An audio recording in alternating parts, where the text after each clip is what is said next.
Right, these are 5 things that I've decided, just worth thinking about this a little bit.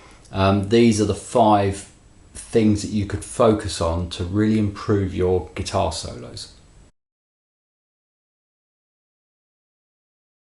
Right, number 1 is singable. Now by that I mean make your solo something that someone could sing. Now it's not going to be me singing it, I can't really sing anything, but I can do it in my head. So if I think of a really good solo, it's, you know, I can think of some now, and in my head I can sort of sing them to myself, and if I was more of a singer I could sing them out loud. And so think of it as being something that someone could sing. So in other words, memorable, I suppose, that's another way of putting it. And melodic, you know, you've got to have something that sounds like a tune. It can still have like fast kind of flash runs and things in it, but make it something memorable and something that someone else could hear a couple of times and then they could sing it back. Number 2 is rhythm. Now I think that a lot of guitarists really neglect this one. Now some of the lead players that I like, they certainly sound like they've really focused on this in their solos. One that springs to mind probably more than anyone else, just off the top of my head, is Robin Ford. Now if you haven't listened to Robin Ford, check him out. You probably have heard him, but yeah, if you haven't, have a listen to him. Now his solos, that rhythmically, they're amazing. They're so different from other people's solos. And what I'm talking about is literally the rhythm of the notes that he's playing. So listen to a Robin Ford solo, any Robin Ford solo probably, and take a phrase or take like a 30-second section and tap the rhythm of it and compare it to another guitarist that maybe doesn't quite sound as impressive as Robin Ford. And you might find with the other guitarist, if you tap the rhythm, it might go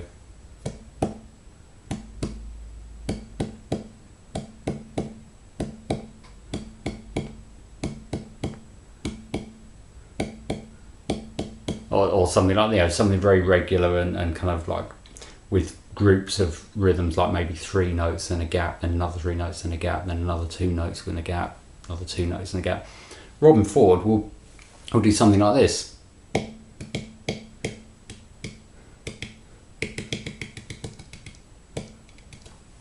It's really hard to explain this by tapping my guitar, but yeah, if you listen to it, you'll hear what I'm talking about. The rhythm of some of his runs. There's a song called, I haven't researched this like before making this video, but just again from off the top of my head, there's a song called Prison of Love. Check that one out. Have a listen to the guitar solo. Amazing. There's a run in there. In fact, I'm going to look at this, and somewhere up here I will put a timestamp or like I'll tell you what time in the song to listen to. Have a listen to this run and the rhythm of it. It really jumps out of the song. Now I haven't heard this song for years actually, but I'm going to listen to it now, and if it's nonsense what I'm saying, then I'll just edit this video and won't put this bit in. But anyway, hopefully this makes sense, this rhythm thing, so have a listen to that one. Number 3, guitaristic. Now it's not a word that is used very often, but it means, well, in my mind anyway, it means something that can be played on a guitar but not necessarily on other instruments. So it's something very specific to guitar, because with music you can take a melody or something, and let's say you're going to play Happy Birthday and you played the melody to Happy Birthday on a piano. You could then play it on guitar, use the same notes, and it will sound kind of the same. Or you could play it on a saxophone, it still sounds the same, still sounds like Happy Birthday, still those notes, that rhythm, that order. Well, on the guitar there's things you can do to make it sound slightly different. Like you can bend the strings, you can slide, you can hammer on, pull off, you can do harmonics. There's a lot of guitar techniques that are very particular to guitar. So a quick example, if I play a couple of notes, so if that's my phrase, now I could, instead of playing those notes like that B there, I could go, instead of going, I might go, So I bent this note to sound like this. And what happens when you do that is the note gradually turns into the next note because you're bending the string. So it's not a sudden change from one note to another, it's a gradual change. And also, like I did when I did that example, I think, was I didn't quite reach the note anyway, so it made it sound a tiny bit different because I wasn't quite high enough. It still sounded good. If I reached the note, so it's just pushing it a bit further. And that in itself is a reason for doing it, because you've got various versions of that same phrasing. You've got one where you reach the note, one where you don't quite reach it. It's all different to what you could do on a piano or on a sax. I mean, I think on those sort of instruments and other instruments you can do similar things, but this is very particular to a guitar doing it this way. So that's an example of being guitaristic. I think that's my interpretation of that word anyway. Number 4, possibly the most important one, is gaps. Leave gaps. So don't just play constant notes for a solo, where you start at the beginning of the solo and just play notes to the end of the solo. It's got to have some gaps in there, otherwise it doesn't make any sense. You can't, when you're listening to it, you can't process what you just heard if you're being hit by loads of other notes, especially if it's fast. So don't play like this.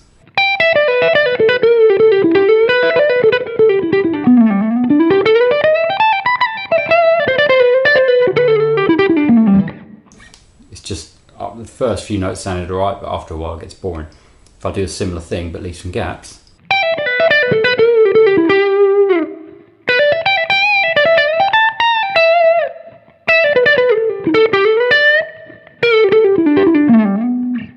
still played the same kind of speed, same sort of notes, but sounded a bit more musical because I didn't just play constantly. So leaving gaps is really important, and it sort of ties in with some of the other things like the Singable number 1. It ties in with that a little bit. This last one, this one and I suppose number 2, which was rhythm, these are probably the least important, I would say. But they're things that I like in solos that I've heard. They're things that I really notice in solos I've heard that I like. This is building the solo.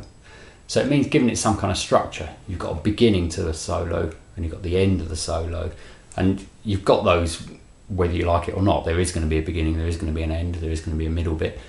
But actually thinking about those as you construct a solo. And this doesn't have to be really premeditated. You can sort of do it on the spot when you get used to doing it. But yeah, if you think of a good solo, think of something like Stairway to Heaven, for example. Everyone probably agrees that's a good solo. So Jimmy Page starts in a certain place, starts here.